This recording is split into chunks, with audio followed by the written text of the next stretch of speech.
Saludos, amigos y amigas de La Respuesta. El blog La Pregunta del miércoles de esta semana, que está terminando,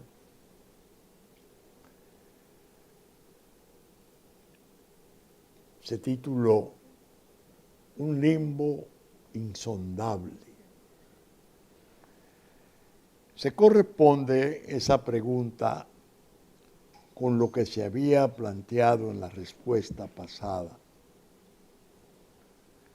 al referirme a la incertidumbre que se le ha impuesto al país con motivo del empeño del poder de volver a violar la Constitución, a desconocer la Constitución, en medio de una creciente oposición pública que durante estos días últimos se ha visto crecer. Crecer en términos preocupantes. La crispación, la exasperación, la actitud del público frente a los aprestos de eliminar el mandato constitucional del que ha de ser respetado, de que el presidente no pueda optar por un tercer periodo. La reacción pública se ha enrarecido, se ha vuelto, si no peligrosa abiertamente, sí sintomática de que pueden venir situaciones delicadas. Al momento que esto se graba, viernes en la mañana, hay una convocatoria que hiciera el precandidato del Partido Revolucionario Moderno, una abierta, ni siquiera a su militancia, sino a la población en general, sin importar su militancia, porque él dijo que estaría allí a las 9 de la mañana a las puertas del Congreso Nacional. La situación ha sido muy espinosa y uno ha estado sobrellevando y conteniendo el ánimo, tratando de no perder la serenidad para el análisis.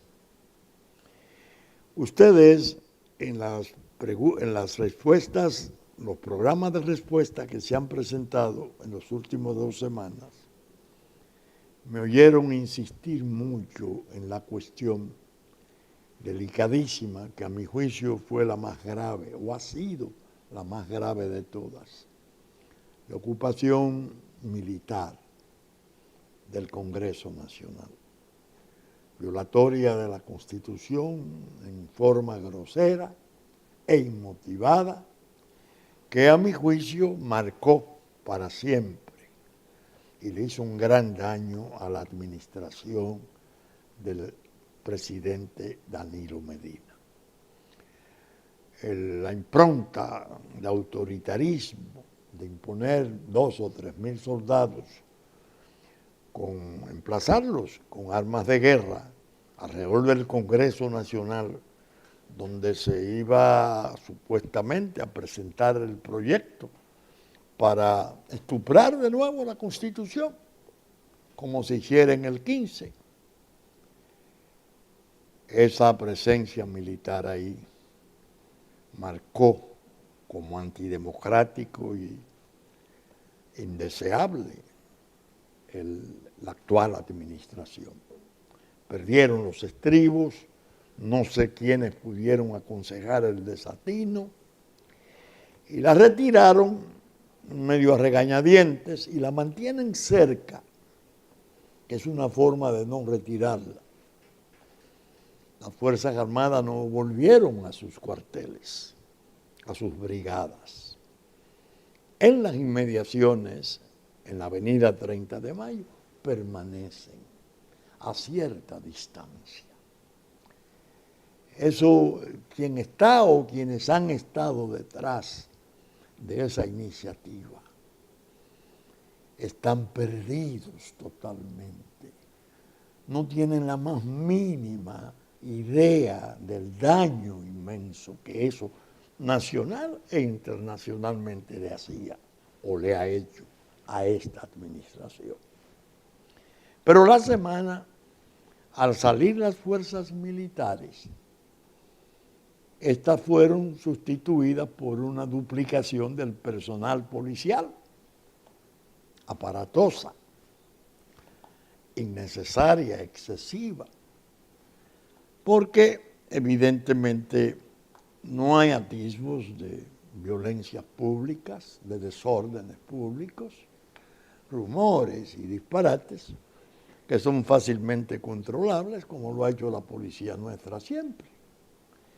Excepto en abril del 84, que fue desbordada y que hubo que llevar las Fuerzas Armadas y que se impuso la normalidad en los barrios de todo el país en base a sangre y fuego.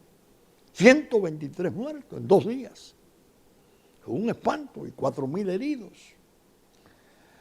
Pero bien, al llegar la fuerza policial, yo pensé en principio, bueno, la presencia de la policía es normal en las inmediaciones, porque si hay noticias de que puede haber exaltados, que puedan hacer una irrupción en el Congreso para perturbar las deliberaciones, es lógico que estén los antimotines de la policía. Eso es correcto.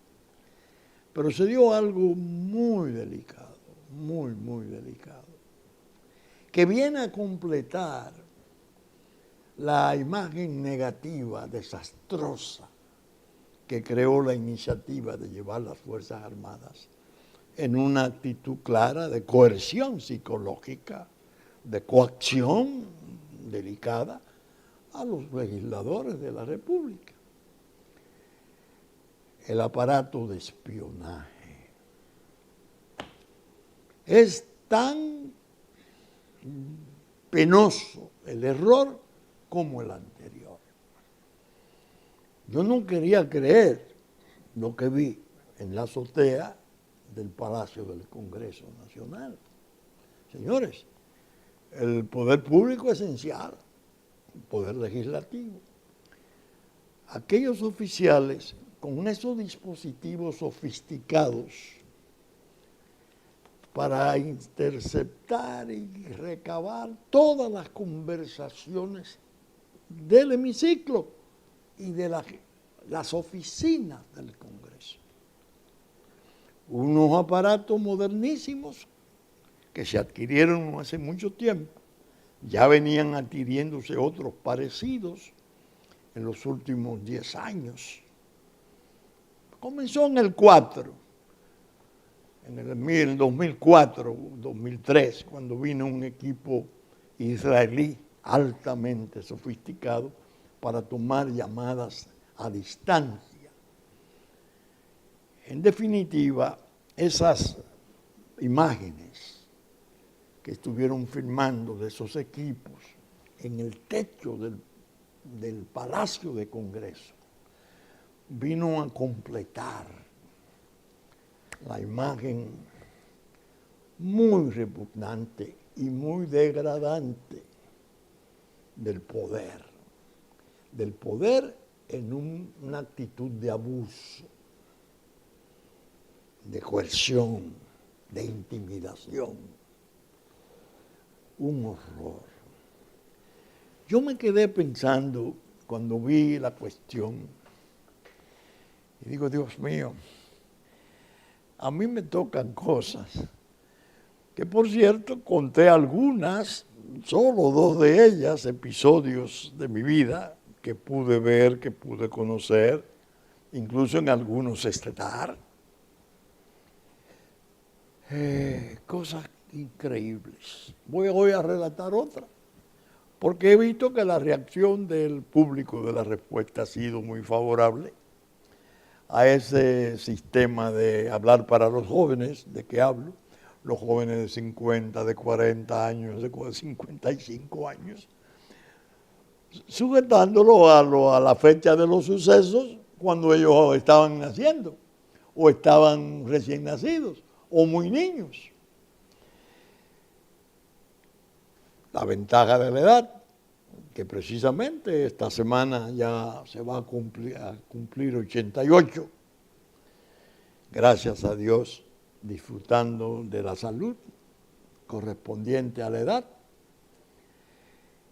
Al ver esto, decía, sobre los techos, los aparatos para captar conversaciones de legisladores, dije, Dios mío, ¿qué está pasando en el poder nuestro? ¿Qué está pasando? Y me recordé de un episodio en el cual yo participé.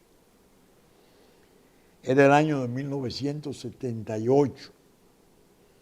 Yo había asumido la defensa y representación del Partido Reformista y su presidente y candidato, el doctor Joaquín Balaguer, en las impugnaciones electorales del 78.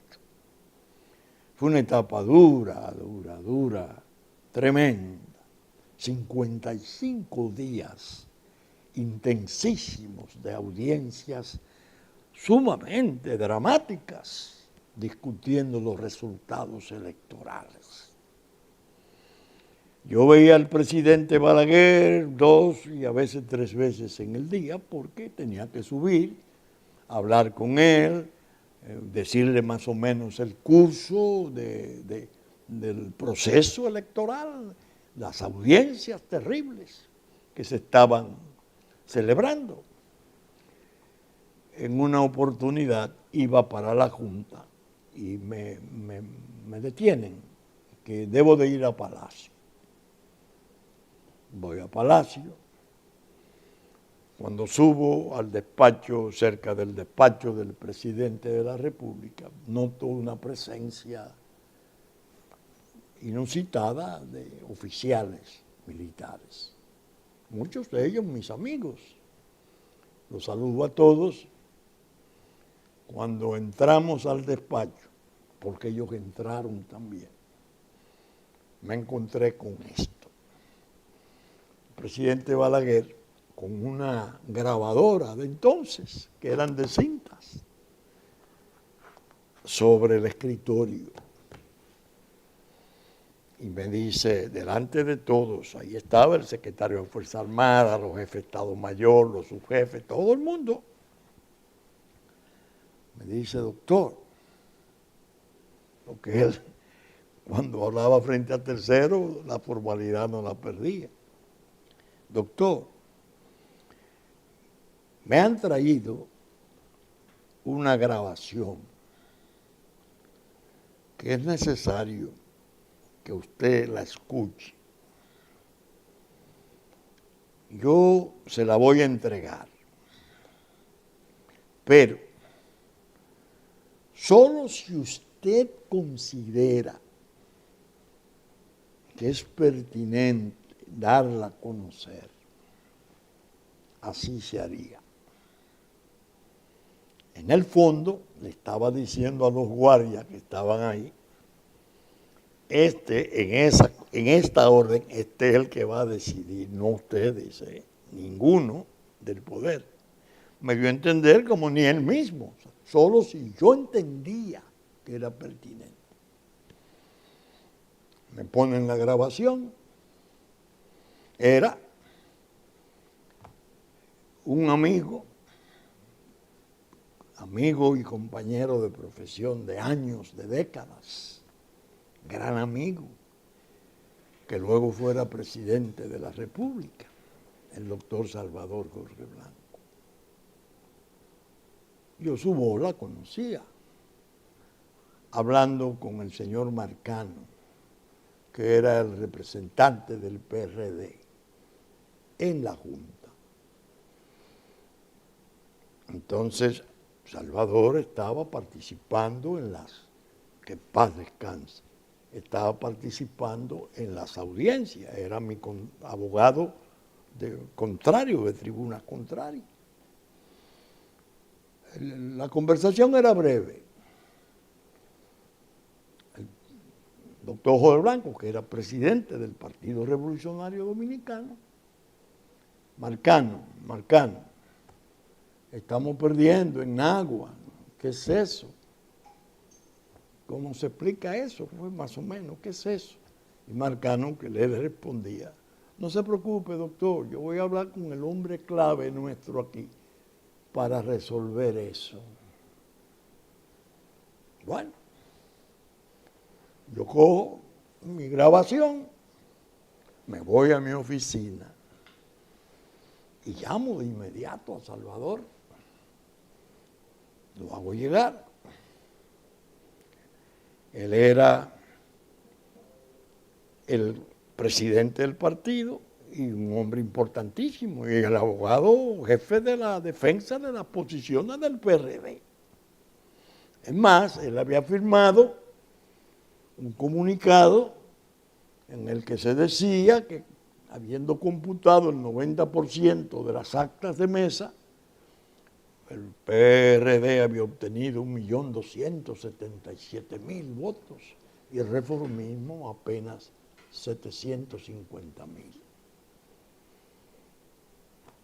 En esos 55 días de audiencia, todo eso se desmontó, porque se discutieron cosas dramáticas, dije, por llamarlas de algún modo.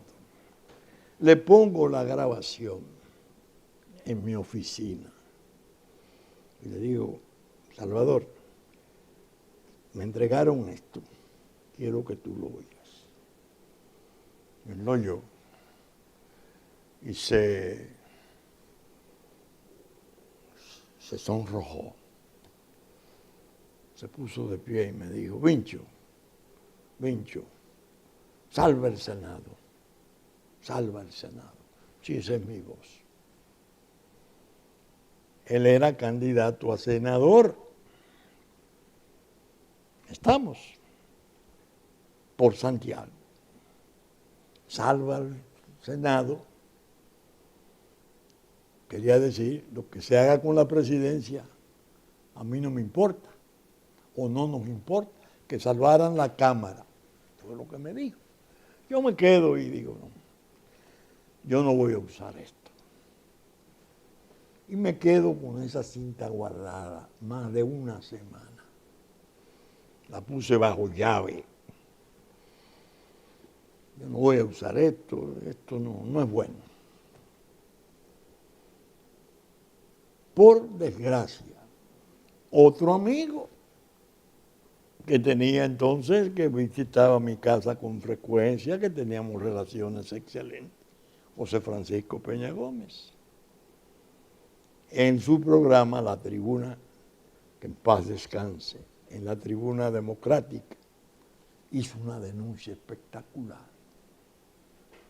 Que en estos momentos el doctor Vincho Castillo, está asaltando la Junta del Distrito Nacional con un grupo, bueno, como era él de elocuente. Cuando a mí me llevan la noticia y me ponen la cinta de lo que acababa él de decir, naturalmente yo me desagradé.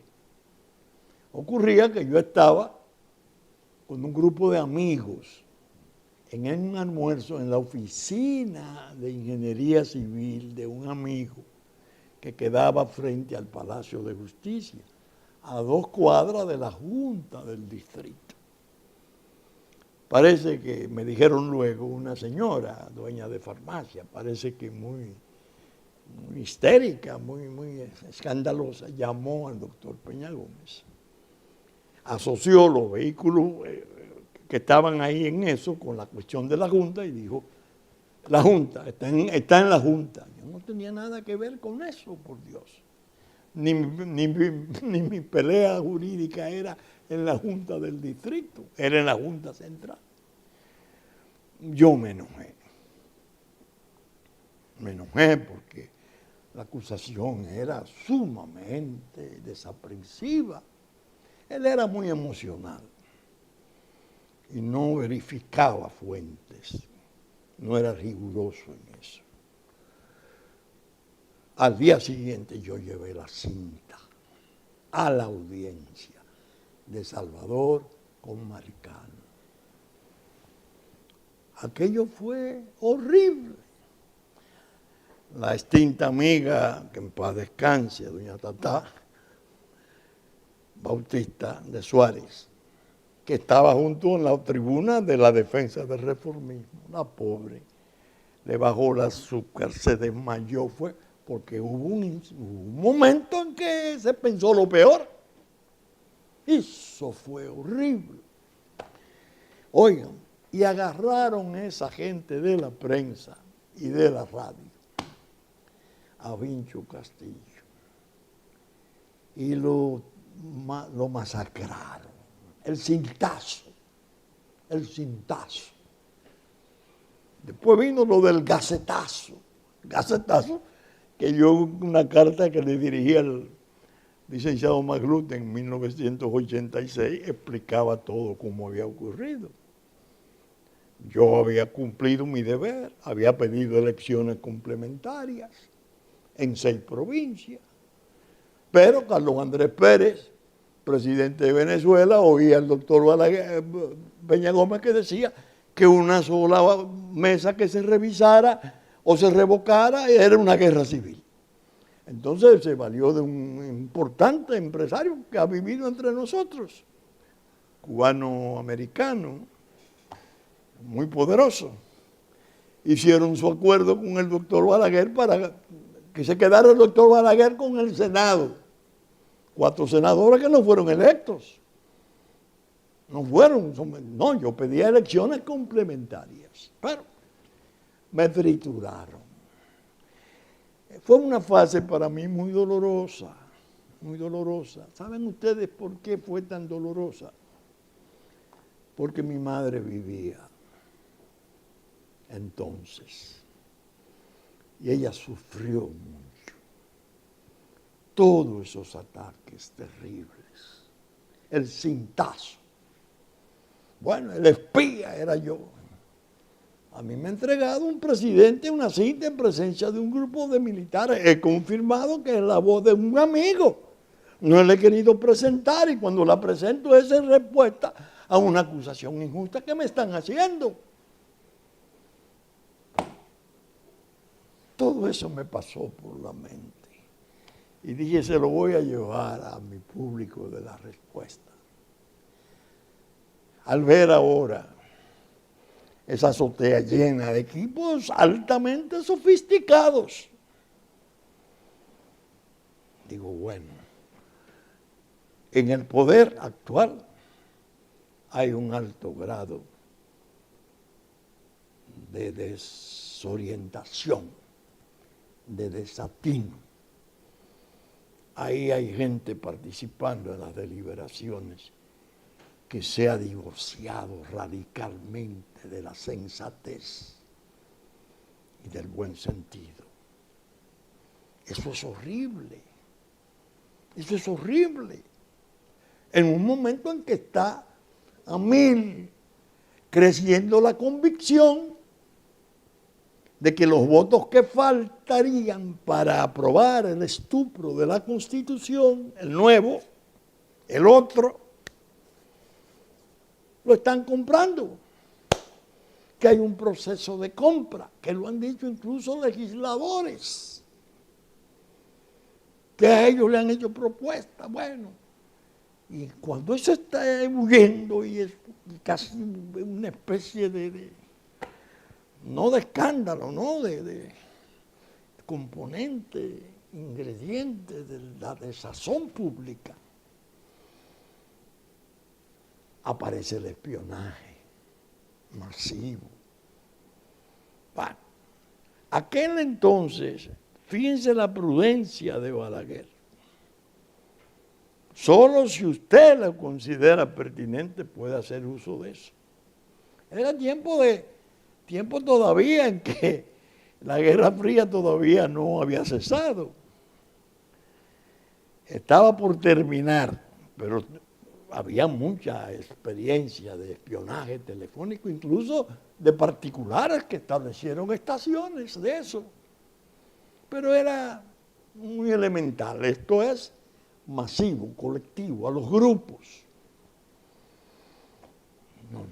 Ahí hay un desajuste de razón en las decisiones del gobierno que realmente apena. Y yo quiero hacer hoy una reflexión que no es nueva. No es nueva. Es decir, no estoy improvisando esto por la ocasión. Siempre me gusta, cuando expreso algo, citar precedentes.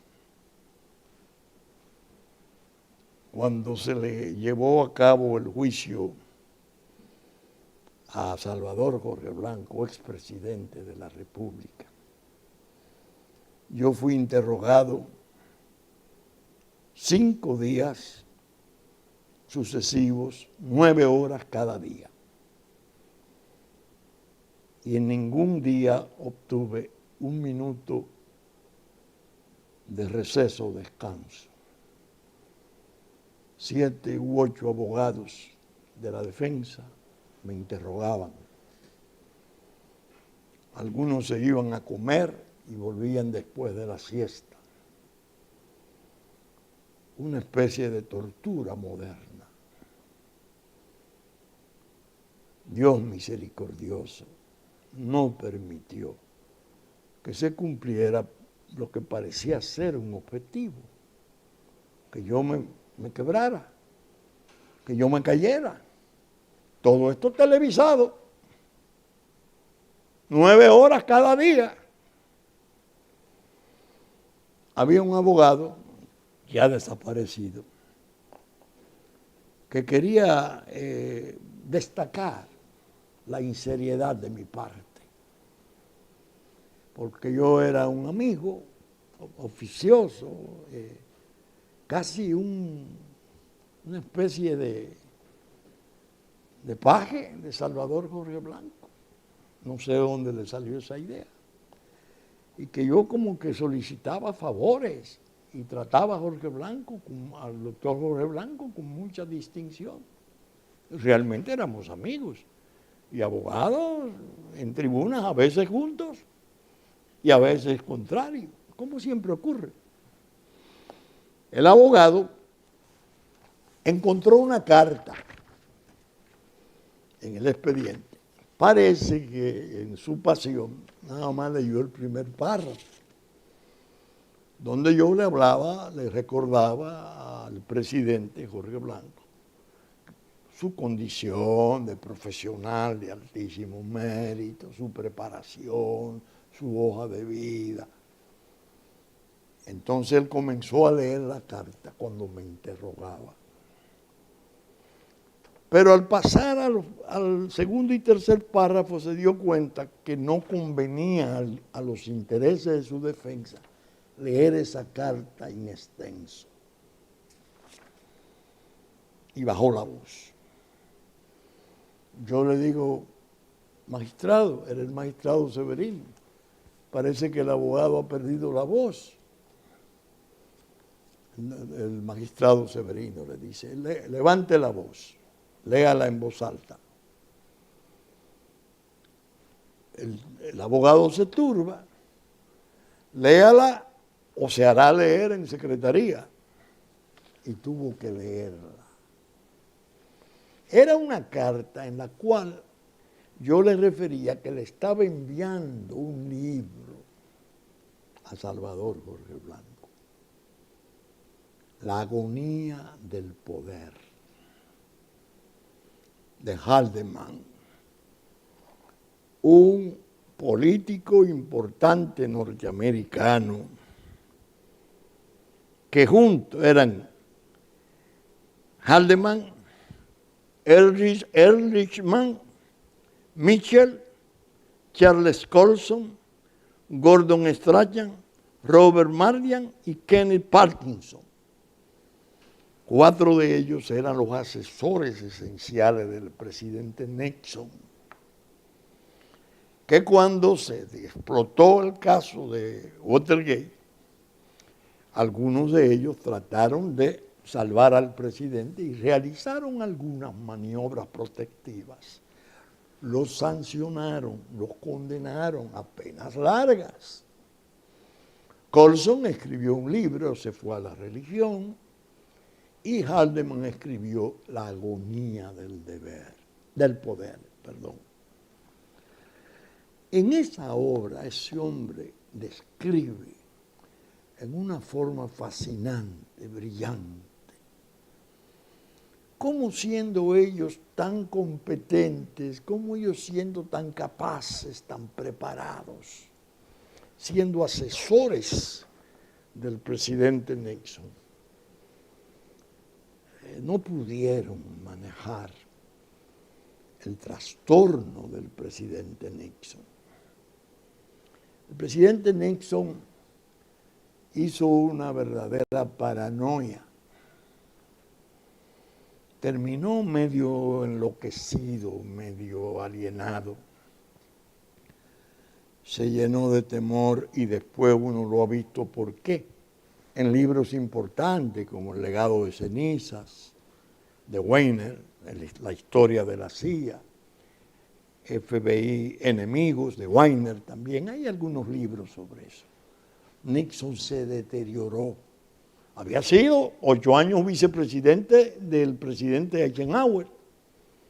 Perdió las elecciones en el 60 con el presidente Kennedy, pero era un hombre que había vuelto a poder e incluso tenía asegurada la reelección. Tenía 14 puntos por encima y sin embargo autorizó que fueran al hotel de Watergate a averiguar los papeles de los demócratas en la campaña. Y era una operación evidentemente donde había gente de todos los lugares.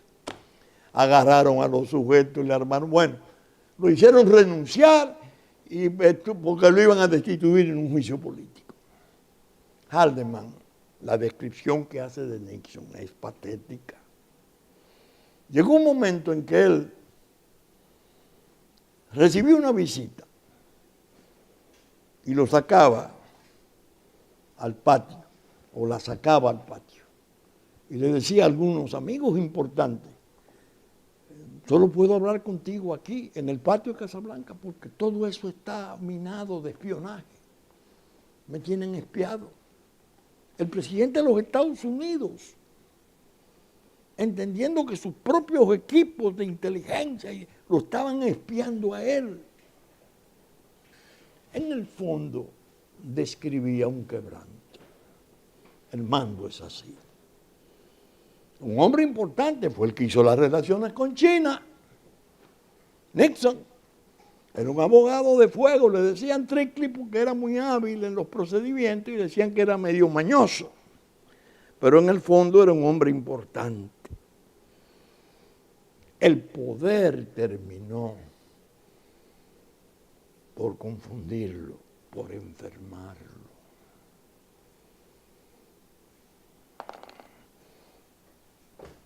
Yo, que tengo esa experiencia de vida, se lo mandé a Jorge Blanco y le decía, ten cuidado,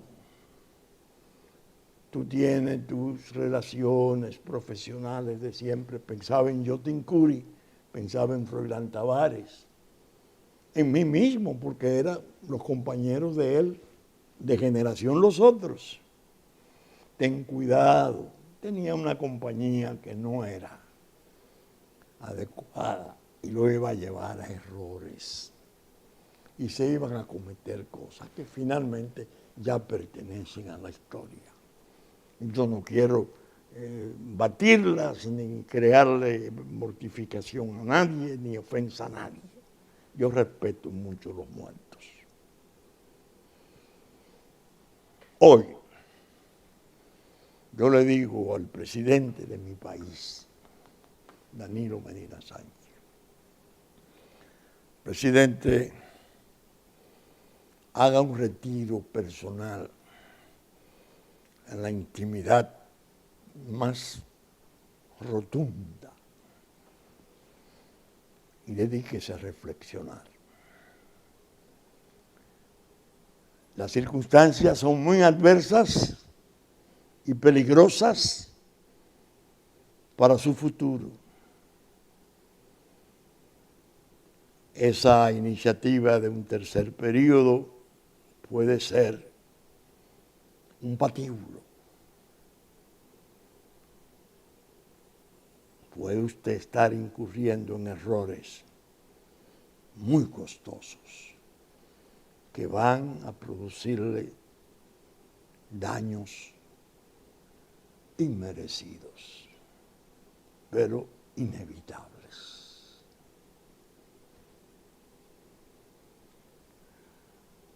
Ahora, al momento de grabar, traigo la noticia de algo que estuve diciendo aquí hace meses. Señores, la relación con China fue imprudente en el momento y en la forma en que se llevara a cabo su formalización. Señores, el imperio más cercano, el otro es asiático, se desagradó con el paso. Hay una lucha a escala mundial por espacio de comercio, pero las ideologías están en la base de las distancias potenciales. El Partido Comunista Chino dirige todo el crecimiento de China por sus rutas y franjas y ha entrado al Caribe por nosotros. Van a comenzar las becas revolucionarias. Jóvenes ni lo escribí en la pregunta, ni estudian ni trabajan, van a ser captados. Van a ser catequizados y formados por manos y por gente diestra. Lo que pueda venir a 10 años, a 12 años, los chinos tienen la paciencia para calcular sus planes por décadas, a veces por siglos. No es del agrado del imperio más cercano. Va a haber trastornos. Ese fue un paso imprudente. Llegué a decir aquí, Leonel Fernández fue 3 veces presidente. Tenía relaciones excelentes con los grupos de los Clinton, Obama, los demócratas, las dos Chinas, dos naciones y un solo sistema, 2 sistemas y una sola nación. Los términos de Taiwán y la China continental eran excelentes, todo parecía resuelto. Y él no hizo nunca las relaciones con la China continental. No la hizo. Porque su forma serena y culta no le dejaba, no le permitía equivocarse. Habría un problema a la larga de lucha de espacios entre los imperios, China y Estados Unidos. Es una versión de Guerra Fría atípica, pero tan tensiva y peligrosa como la otra misma, que ya era el problema del equilibrio del miedo y los problemas nucleares. Ahora es problema de hegemonía. Esta administración va a tener problemas. Y lo peor para esta administración es que se va a colocar en el lado de querer permanecer en el poder, violentar la Constitución, saltarse la cuestión de los periodos presidenciales y aspirar por una tercera oportunidad de poder, quedándose. Y el imperio tiene muchos elementos en las manos para darle un tratamiento muy duro y peligroso a los que mandan, a los grupos y al propio presidente. Se lo he estado diciendo desde aquí. Hace un año y medio, leí la querella. La recibí, la leí, la comenté. Hace 2 semanas la estuve leyendo en parte, de participación ciudadana, que es un ramal de Transparencia Internacional aquí. Se sabe de dónde salen los fondos para sufragar lo que es participación ciudadana, por Dios. Y 4 ONG más. ONG más. Y les dije, esto es un anticipo de lo que viene. Querella formal, dura, expresa, contra el presidente de la República, con el problema de Odebrecht. Y dije hasta el cansancio, este es un expediente de raíces internacionales, es peligroso. Este ordenador que han entregado, parte 2, los suizos, que es donde están las grandes reservas y secretos de Odebrecht, donde Marcelo Odebrecht tiene la esencia de lo que fue su operación a escala mundial de soborno. La manejaron los fiscales norteamericanos. Ya Estados Unidos tiene jurisdicción sobre esto. Porque Odebrecht construía en Estados Unidos, cotizaba en bolsa, manejaba fondos a través de bancos norteamericanos. Tenía personal, incluso el encargado de las operaciones de estructura, los 2 encargados viviendo en Florida, residiendo. Eso va a explotar, ¿eh? Eso va a explotar. El día de la ocupación militar del Congreso, 28 o 30 horas después, ¡pum!, el tsunami de doña Alicia. Y todos los periódicos importantes de Estados Unidos. No lunes el informe, sino miércoles, porque el miércoles iba a aparecer todo y apareció todo.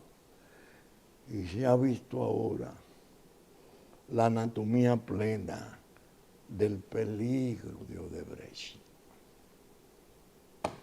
Yo dije más, y lo debo repetir hoy porque debo ser consecuente con las cosas que he dicho, porque las digo de buena fe, no para herir, no para agredir, no para desacreditar, no para tratar de orientar y que no se nos vayan las cosas de control y termine la República perdiendo su paz y cayendo en un enredo que Dios nos libre.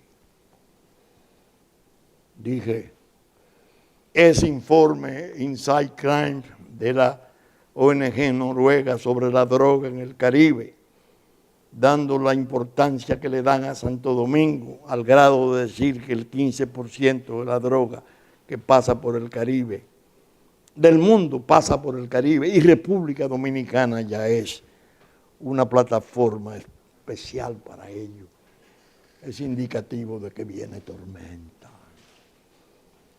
Aquel barco que detuvieron en alta mar, que lo privaron de comunicación, Maconi Guevara, interrogado a su petición por DEA en fiscalía. El otro barco, el de Puerto Plata, que traen a Sanssouci, casi 4 toneladas entre los 2 barcos.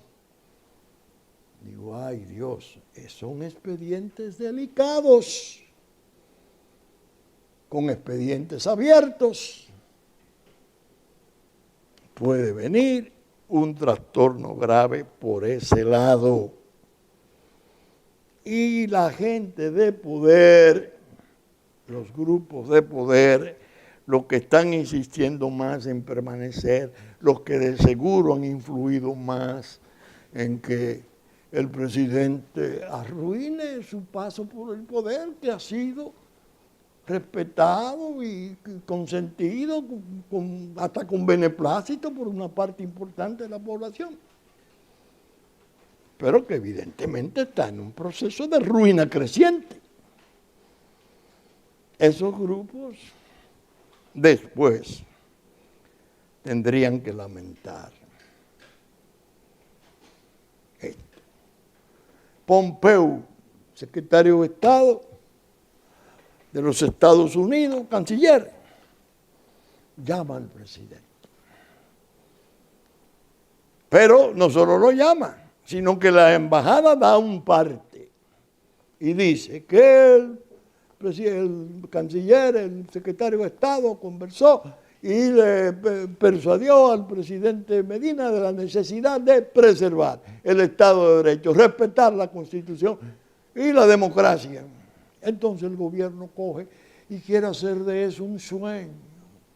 Fue una conversación encantadora, casi como diciendo Pompeo autorizó o se sintió tan complacido que nosotros podemos modificar la Constitución sin problema. El propio presidente utiliza una fórmula, dice ese comunicado, que dijo, yo no tengo decisión todavía. Presidente, la decisión no es suya, la decisión es de la Constitución de la República. Intentar modificarla en los términos en que se ha propuesto va a conducir a un desorden social peligrosísimo. Esa gente de allá del norte que están en su lucha con la gente de Asia saben exactamente cuáles son los peligros. Y ellos están situados paradójicamente en el lado de la normalidad institucional y del respeto a la Constitución. Y sucede que la sedición y la subversión contra el orden institucional nuestro está en el poder. Y la ilegitimidad que surge de ahí, y la poblada que pueden producir. Una poblada hoy, parecida a la del 84, que no la dirigió nadie, que fue espontánea, con un problema de masa de precio que recomendara el Fondo Monetario Internacional. Si ahora se produce, es catastrófica, con las armas que hay, con el descontento que hay. ¿O es que acaso hay sectores que quieren el desorden, que temen tanto la terminación del poder, que entienden que es mejor un desorden, porque así no se rendiría cuenta de cosas que desgraciadamente van a ser esclarecidas, tienen que ser esclarecidas? Es decir, que el limbo, el casi estoy hablando, dice el comunicado de la presidencia. El presidente dijo, todavía no he tomado la decisión. Por Dios. Pompeo dijo lo que dijo la embajada en nota. Respete la Constitución, reconocemos que usted ha tenido una... Pero eso no lo dijo la embajada.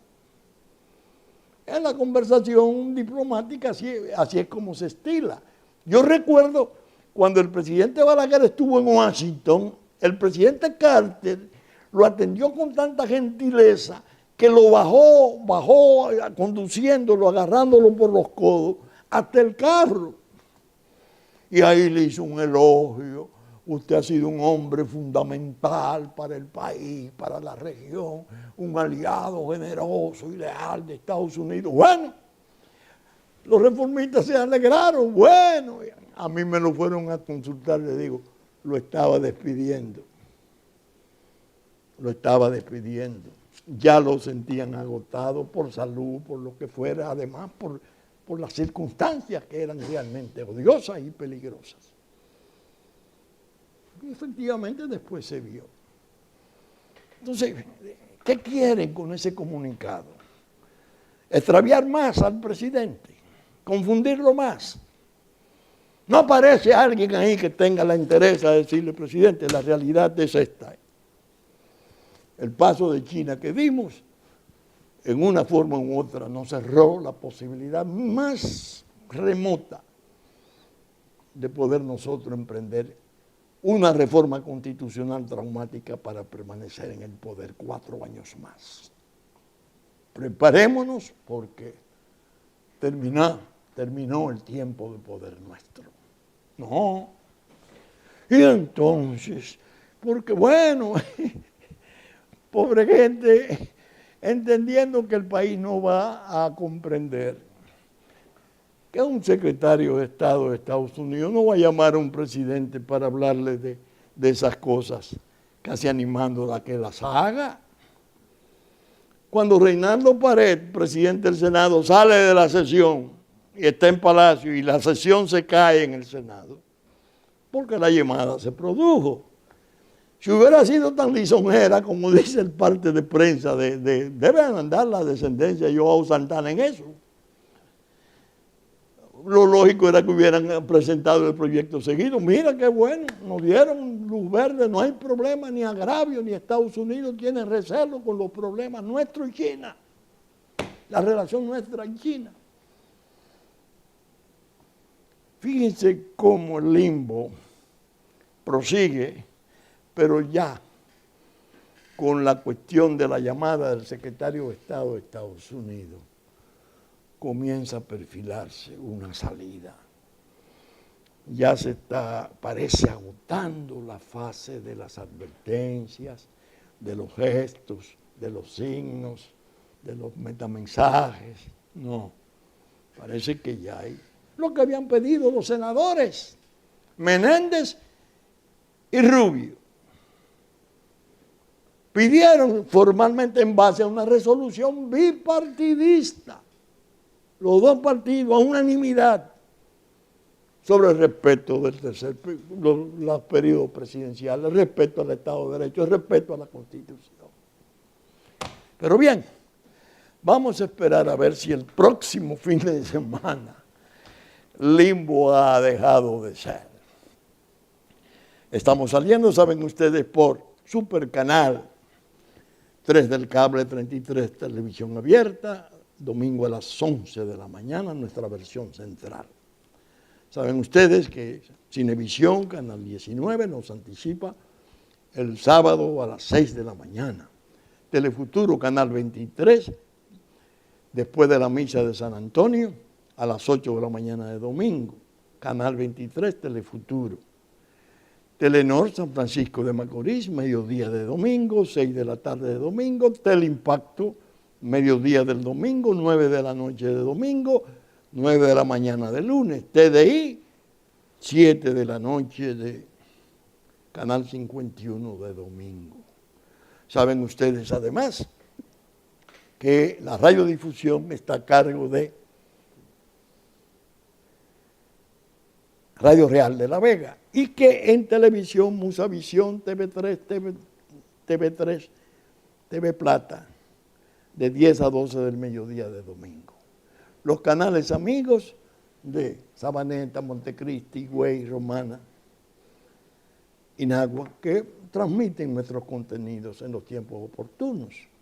Diario Horizonte, New York, Diario Digital Dominicano y Hit 92 en la madrugada, en las 6 de la mañana de domingo. Con la gracia de Dios esperamos estar con ustedes el próximo fin de semana en una nueva entrega de Su Respuesta. Muchas gracias y hasta entonces.